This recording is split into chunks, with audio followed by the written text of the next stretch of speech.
Imagine a land holding its breath. Thousands of warriors emerged, a silent, menacing tide, a gathering storm. Then the world exploded. War cries tore through the quiet air, a sound to chill the soul. They surged.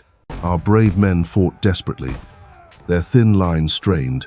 Steel met hide, the earth drank deeply. Utter chaos ensued. In one day, a fortress of men vanished. Silence, stark and absolute, now held this place. Unimaginable horror. Here stood the empire's might, disciplined, organized, armed with finest tools. An imposing, fearsome, powerful spectacle indeed. And there, facing them, warriors with only wood and hide. Simple spears, but spirits forged in fiercest fire. A stark imbalance, truly. Barely 1,800 against 20,000. The numbers themselves whispered of utter impossibility. Logic promised triumph. Modern rifles, thunderous cannons. What could possibly stand against such overwhelming advanced power? The expectation was a swift, brutal victory. A simple, undeniable truth, easily predicted by all. Or so they thought. But what if logic, for all its certainty, sometimes proves entirely, devastatingly wrong? What happens then? In a single unbelievable day, that fortress of men fell, not just defeated, but utterly, shockingly annihilated. 1,800 souls, a bastion against the storm. They stood, believing themselves a fortress, impregnable and strong. Yet, they were shattered completely. A proud army, brought to its knees, vanished into the dust. A memory. We journey back now to this land of stark beauty, where destiny was brutally, irrevocably rewritten. A profound moment. Come closer, and let us together unravel this profound mystery. A story etched in blood and memory. The sheer numbers alone tell a shocking tale. A story of overwhelming force against desperate, forgotten courage. And the result? Not the expected, but a cataclysmic ending, echoing through the halls of history forevermore. How could this be? How could such a monumental defeat ever have come to pass? The mystery endures. We seek to understand the how, the decisions, oversights, human cost, and the profound, raw bravery. This profound mystery grips us still. It forces us to reconsider what we believe about war, about humanity. Today, we walk that path. We listen to the whispers of a forgotten day, a shattering, incredible truth. Prepare your heart, dear friend, for this is the story of Isandlwana, where pride met its crushing, unexpected end. The whispers of empires, carried on the wind, began to stir this ancient, sacred land. Change was coming. Across continents, a grand design unfolded, a thirst for land, for power, for dominion. History was made.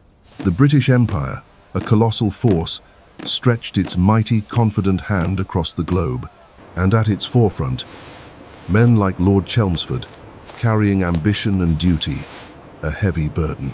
Their might was forged in steel, in powder, in the relentless, unwavering march of industry's progress. Confidence was their uniform, a belief in their own destiny, their superior strength, their rightful place. But this land was not empty. Here, a different heartbeat, fiercely proud and deeply rooted. The Zulu kingdom, a testament to discipline, tradition, and an indomitable fighting spirit. At its heart, King Cetshwayo, a leader burdened with protecting his ancient ways from a new world. Their weapons were an extension of their spirit, simple, elegant, and devastatingly effective in practiced hands. Their tactics were honed over generations. The horns of the buffalo, a dance of death. This was their home, their legacy, a way of life they had fought hard to preserve. Yet, the shadow of empire crept closer, threatening to extinguish the very flame of their existence. The air grew heavy with anticipation, a tension building between two vastly different worlds. He watched, as many did, with a quiet dread, knowing what this encroachment truly meant. The British believed themselves unstoppable, their technology, their training, their very culture supreme. Steel against spirit, powder against spear, a clash of doctrines, A test of will was imminent. Sechwayo knew the odds. Yet, surrender was never an option for his proud, free people. They prepared for war, not with dread, but with a fierce commitment to defend their homeland. The British marched forward, their overconfidence a blinding fog, obscuring the true dangers ahead. Two civilizations, each believing in their own absolute right, were on a collision course. For the Zulu, this was not just a battle, it was a fight for their very identity. For the British, it was another frontier to conquer, another jewel for the imperial crown. They saw wildness, savagery. They did not see a disciplined, cunning army awaiting them. The horns were waiting, a silent, deadly embrace, ready to close upon the unwary. Hearts heavy with fear and hope, families watched their warriors leave, perhaps forever. Logistics and distance often humble even the mightiest empires, a lesson often learned too late. The sky itself seemed to hold its breath, sensing the profound tragedy about to unfold. Two formidable forces, utterly convinced of their own righteousness, stood on the precipice of destiny. The stage was set. Isandlwana awaited, a place where history would forever be rewritten.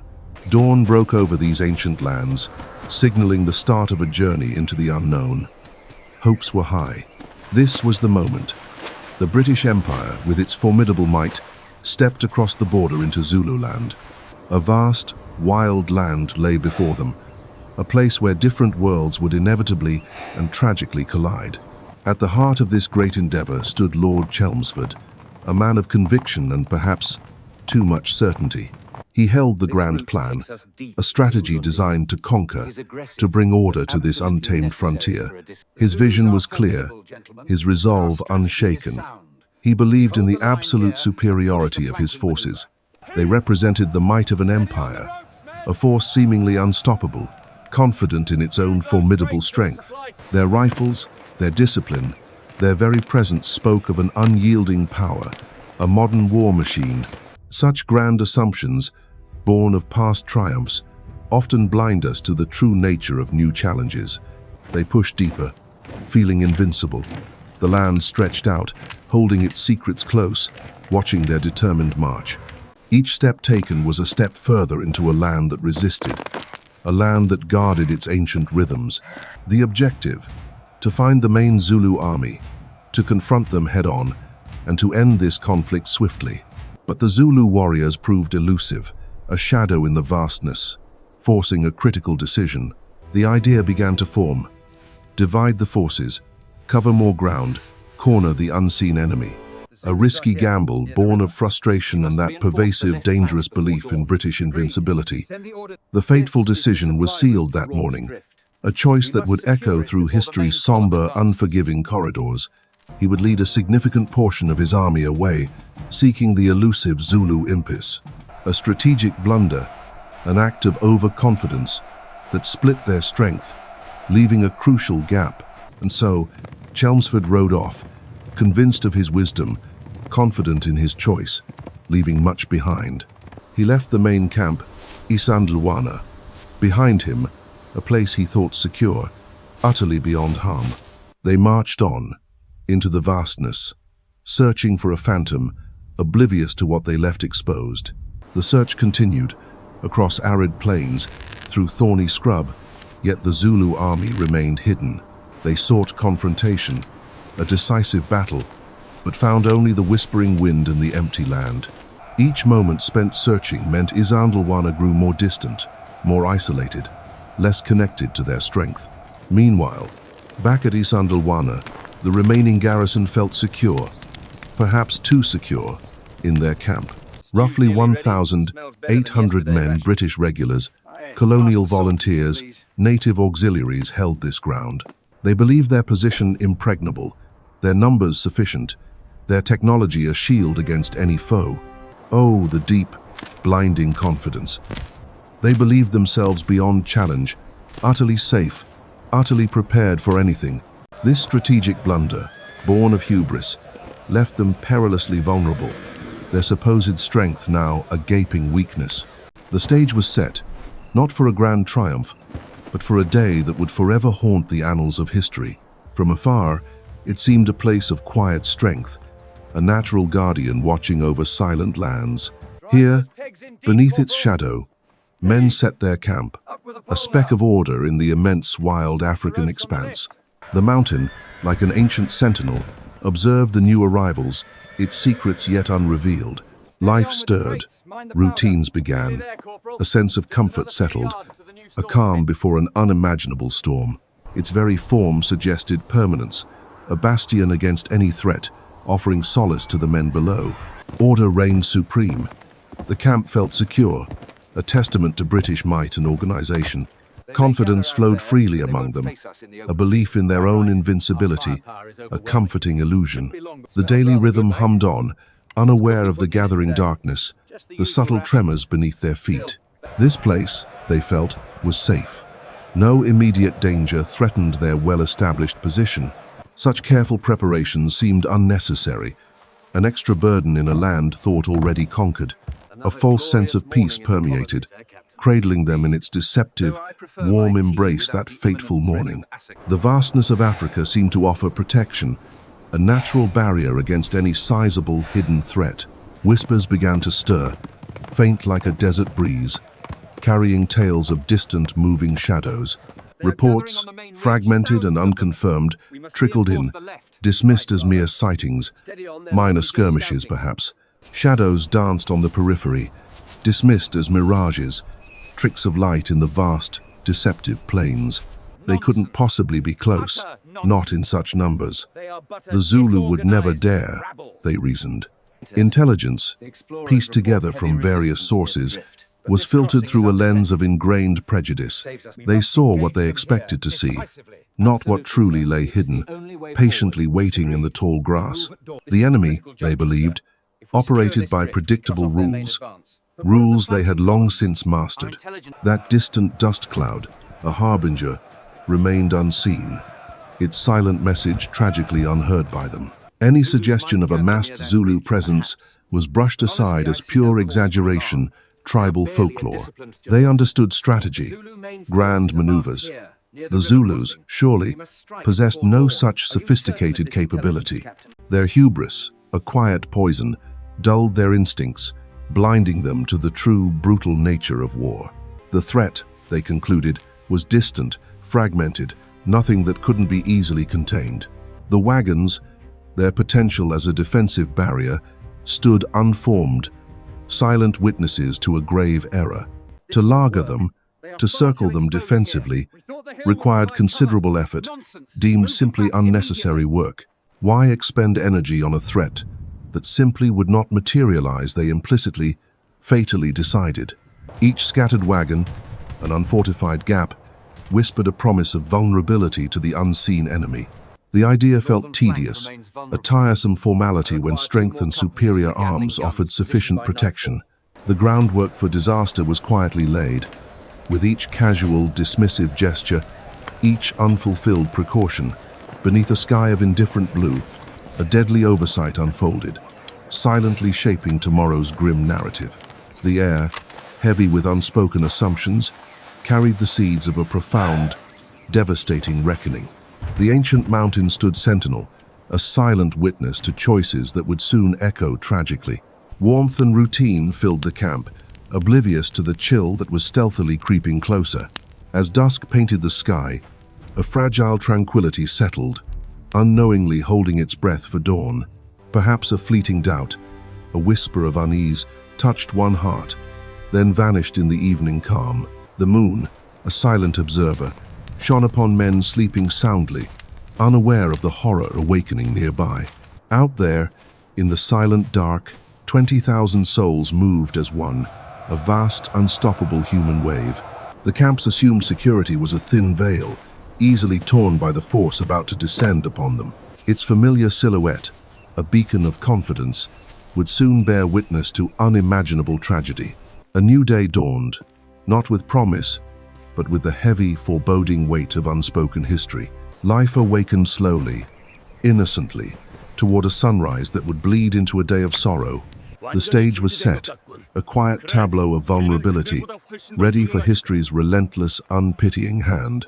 Those unlarged wagons stood, silent witnesses, to the terrible cost of underestimating a determined, defiant foe. The land itself seemed to hold its breath this morning, a quiet observer of what was to unfold.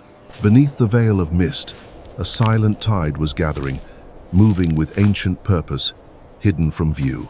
They flowed like water through the valleys, a river of humanity, an almost unbelievable quiet mass. Each man moved as if a part of the earth, their steps hushed, their hearts beating with a singular rhythm. A sea of shields and spears, 20,000 souls, advancing as one, a force whispered into being. While peace still embraced the distant camp, a silent storm was brewing, drawing ever closer, unseen. Leaders guided them not with shouts, but with knowing glances, a shared understanding forged in deep tradition. The rising sun, usually a herald of warmth, now painted long shadows, perfect cloaks for this silent army. Their feet knew this rugged land intimately, each step chosen, a testament to years spent traversing here. The very landscape became their ally, deep dongas swallowing them whole, then releasing them quietly. Further on, these rolling hills, so innocent from afar, were now a complex tapestry of concealment, an ancient, living shield. Tall grasses whispered their secrets, offering cover for men who moved like shadows, a living, breathing landscape. Every eye was fixed forward, every sense alert. This was not just a march, but a careful, silent hunt. They flowed, they adapted, an organic tide, responding to every rise and fall of the earth itself. The unsuspecting eyes of the British saw only empty land, the familiar quiet before the storm they knew nothing of. From above, one could truly grasp their genius. The land itself seemed to conspire in their concealment. Even as light grew, they clung to the shadows, masters of the terrain, moving with an eerie, quiet grace. Each shield, each spear, a simple extension of their will, tools honed by generations, ready for what lay ahead. Discipline was etched into every step, a testament to their spirit, a silent, unwavering promise of battle. Brief moments of stillness, then the silent flow continued, an unstoppable river of purpose, unseen, unheard. Slowly, deliberately, the ancient formation began to unfurl, like a deadly organic flower, just out of sight. The horns extended, fluid and fast, reaching out like arms, ready to embrace their unsuspecting prey. At the heart lay the chest, a dense, powerful mass, the core of their strength, pulsing with anticipation. A precise, deadly dance, played just beyond the threshold of sight, a game of cat and mouse on a grand scale. A hawk's shadow drifted between two worlds, one unknowingly peaceful, the other poised on the brink of fury. Perhaps a fleeting glint of metal, a whisper on the wind, the only hint of the impending, terrible presence. The buffalo was now fully formed, its deadly embrace ready. A silent, living trap, miles wide. The very earth seemed to hold its breath, anticipating the eruption, the violent crescendo, now so close. Life continued in the camp, oblivious, small routines playing out, a fragile peace moments from shattering. The warrior's gaze, intense and unwavering, held the quiet certainty of a storm about to break. Then, a small British patrol, riding out into the familiar landscape, a routine morning, a fateful decision, a sudden halt, a pointed finger, a small disruption in the rhythm of the veld, a prickle of unease. Was it a trick of light, a shadow playing games, or was there truly something moving out there? Curiosity battled with apprehension as they advanced, the easy morning air now thick with unspoken questions. A fleeting glimpse, a sudden movement, a solitary figure disappearing, leaving a chilling echo in the silence. The silence shattered by urgency. Horses galloping, men shouting, chasing a ghost that was all too real. And then, the breath caught. The world seemed to stop. A sea of shields, suddenly revealed, impossibly vast. Disbelief wrestled with a primal fear. The sheer scale, the silent multitude, an impossible, terrifying sight. Warning cries tore through the air as they turned. A desperate race against an overwhelming, unstoppable tide. In the camp, faces turned, curiosity giving way to alarm as the galloping horses brought a terrible message. The words tumbled out, ragged with terror. "They're here! Thousands of them!" A chilling, desperate pronouncement. Skepticism faded, replaced by dawning horror. The distant hills, once empty, now teeming with silent menace. The full, terrible truth revealed. The buffalo horns emerged, a living wave, vast and utterly overwhelming. The camp, so ordered moments ago, now felt small, exposed, utterly vulnerable to the silent, deadly storm. This land, so ancient and serene, held its breath that morning, a quiet before the storm. Yet, beneath the stillness, a deep rumble began to stir. The very earth seemed to anticipate fate. From the shadowed folds of the hills, they appeared, silent watchers, then a living tide. The landscape itself gave birth to an army, a force unlike anything seen before. The sentry's breath caught. His world, once predictable, now shimmered with an impossible vision. It was not hundreds, it was thousands. A black wave, overwhelming, stretching across the plains. Then came the sound, a primal roar that shook the very air, chilling hearts to the bone. The camp erupted, a beehive disturbed. Fear, stark and raw, painted every soldier's face. They tried to command, to steady the line, but panic, a wild creature, whispered in every ear. A breath held, then a command. The first line raised steel, a desperate, defiant gesture. The air tore open. Smoke billowed, hiding the truth. Just for a precious, fleeting second, Zulu warriors fell like wheat before a scythe. A terrible harvest, gathered in moments. The big guns roared, spitting fire and iron. Explosions tore through the brave advancing ranks. For a moment, a fragile hope flickered. Perhaps, just perhaps, they could hold the tide. Muscles ached, fingers fumbled with cartridges. The machine of war ground on, relentless, unyielding. Each casing, a small echo of defiance, fell to earth. Tiny sacrifices, now forgotten dust. But the black wave kept coming. Flowing around the fallen, its endless surge continued onward.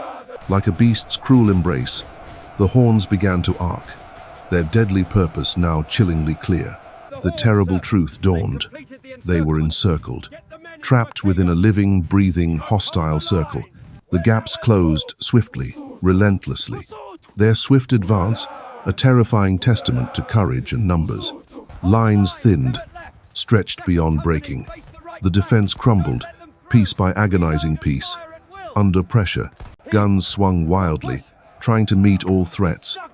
A desperate dance, now a tragic ballet of doom. Fear, like a cold hand, clutched his heart. He reloaded, a frantic prayer on his lips. Unyielding, they came closer, their spears gleaming.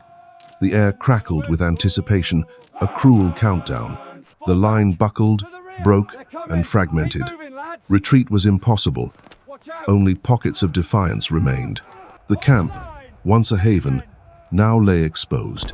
Its fragile sanctuary would soon become a bloody arena. They surged inward, a human tide. The barrier of hope, now shattered, offered no more protection. Order dissolved into chaos. The grand strategy, now a forgotten whisper, lost in the din. Steel met wood, flesh met spear. The battle became personal, intimate, horrifically primal. Their ferocity was absolute, their numbers overwhelming. A desperate, unequal dance of life and death. Small islands of red, swallowed by the Black Sea. Each man fought, not for victory but survival. The very earth grew heavy, absorbing life. Each drop of blood, a testament to tragic courage. Wagons toppled, horses screamed in terror. The camp transformed, becoming a grotesque, bloody tableau. He swung his sword, a defiant arc. But the relentless tide simply swept him away. Small pockets of courage, burning bright, then extinguished.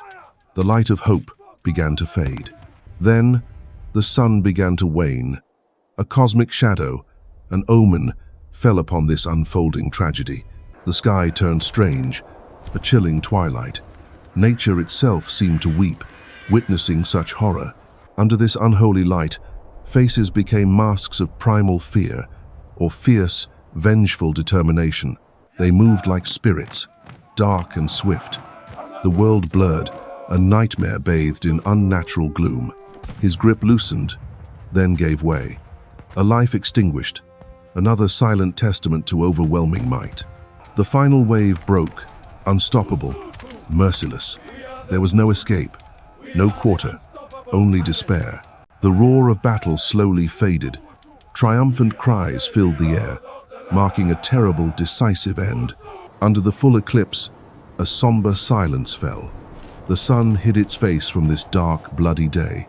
Only the dust remained, settling softly. A profound, chilling stillness now enveloped the tragic ground.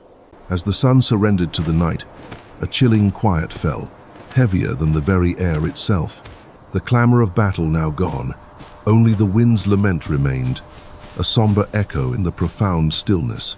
Weapons lay abandoned, their purpose cruelly fulfilled, now silent witnesses to a terrible, swift end. Then, from the quiet earth, rose faint, raw sounds, the heartbreaking whispers of those left behind. Each silhouette told a story of sudden departure, a life extinguished too soon beneath the unforgiving sky. The victors, shadows in the fading light, moved among the fallen, claiming their hard-won spoils. A cold wind carried the sounds of stripping, a grim task performed in the hush of a tragic night. The sturdy camp, a symbol of order, now lay utterly broken, a testament to overwhelming, brutal force. The proud flag, once flying high, now rested in the dirt, a silent cry of lost hope. Small treasures lay scattered, echoes of lives that had hoped to return home again someday. They fell together, a tragic brotherhood, their final stand etched into the very soil. Ammunition spilled, unused and futile, a stark reminder of how quickly hope can vanish. Chelmsford's column rode on, each hoofbeat a heavy drum, approaching an unknown, terrible truth. Their faces told a story of apprehension, a grim premonition of sorrows yet to unfold. Then a smudge appeared, where a camp once stood, a sickening feeling twisting inside them. Closer, the truth unfurled, a scene of devastation so complete, it defied all understanding. He stepped into the ruin, a commander confronting his worst fears, silent and utterly broken. Disbelief painted their faces, a collective gasp swallowed by the vast, silent tragedy. One knelt, head bowed low, the weight of such loss pressing heavy upon his soul. His eyes, shadowed and hollow, bore witness to a nightmare, a leader's world utterly undone. A handful ran, desperate, leaving all behind, racing against fate in the fading light. But the veld held no mercy. Relentless shadows pursued them, claiming the last faint hope. The vast, silent veld swallowed them whole, a stark, final resting place for their fleeting lives. The dust of battle settled, but the echoes of Isandlwana were just beginning to spread far and wide. News, like a thunderclap, tore through the heart of an empire far across the ocean. Disbelief turned to anger. An empire built on conquest had suffered a stunning, unthinkable humiliation. This wasn't just a defeat, it was a profound blow to the very myth of British invincibility. Even the mightiest could stumble. A stark reminder whispered across every colonial outpost. Yet for the Zulu nation, Isandlwana was a glorious, if deeply sorrowful, triumph. Victory came at an immense, heart-wrenching cost, a heavy toll paid in brave lives. Their incredible courage, born of a fierce love for homeland, shone brightest that fateful day. Unwavering discipline, honed by generations, proved superior to modern military technology. Their prowess against overwhelming firepower was a testament to the human spirit's boundless strength. This stunning defeat didn't break Britain. It galvanized a formidable, vengeful resolve across the empire. Public opinion, inflamed by loss, demanded swift, overwhelming retribution for the fallen soldiers. The political fallout was immediate, threatening careers, even shaking the very foundations of government. Lord Chelmsford, commander of forces, found his position increasingly untenable amidst the public outcry. The inevitable decision was made. A new leader would soon be sent to right the terrible wrong. The full, relentless might of the British Empire began to stir, preparing for its ultimate reckoning. Resources, men, and arms were mobilized on a scale unseen, destined for distant African shores. Battalions arrived like an unending tide, each man hardened by a singular, grim purpose. The sheer scale of the response made it clear. Zululand's fate was now irrevocably sealed. The Empire's resolve, once shaken, had solidified into an unyielding, unstoppable force. This massive mobilization initiated the tragic, inevitable conquest of the proud Zulu nation. Their glorious victory at Isandlwana ultimately sealed their kingdom's brave, final chapter. A Pyrrhic triumph indeed, its echoes reminding us always of courage and empire's cost. As the sun now rises over Isandlwana, its light illuminates the profound lessons etched into this sacred earth. What could have been known? What whispers of danger were dismissed? The battle speaks volumes about listening. Warnings, like quiet breezes, often go unnoticed until the storm breaks. A costly silence indeed.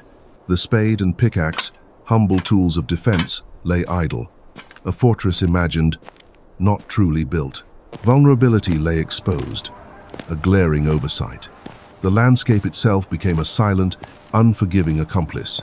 The perils of pride, a whispered poison. To underestimate a foe is to invite unforeseen, tragic consequences.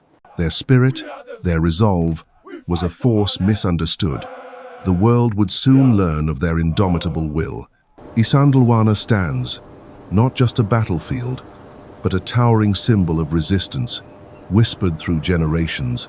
From the soil rose a spirit unbowed, a testament to the enduring power of indigenous resolve. Against the weight of empires, the human spirit found its voice, a defiant roar against the storm. Hubris, a shadow that blinds even the brightest. Isandlwana whispers its warning across the ages, but also courage, an unwavering flame in the darkest hour. Sacrifice, remembered in the silent hills. War, a tempest, forever unpredictable. Its currents can turn swiftly, surprising even the mighty. If this deep dive into history's forgotten corners touched you, please like, subscribe. Let's find more stories.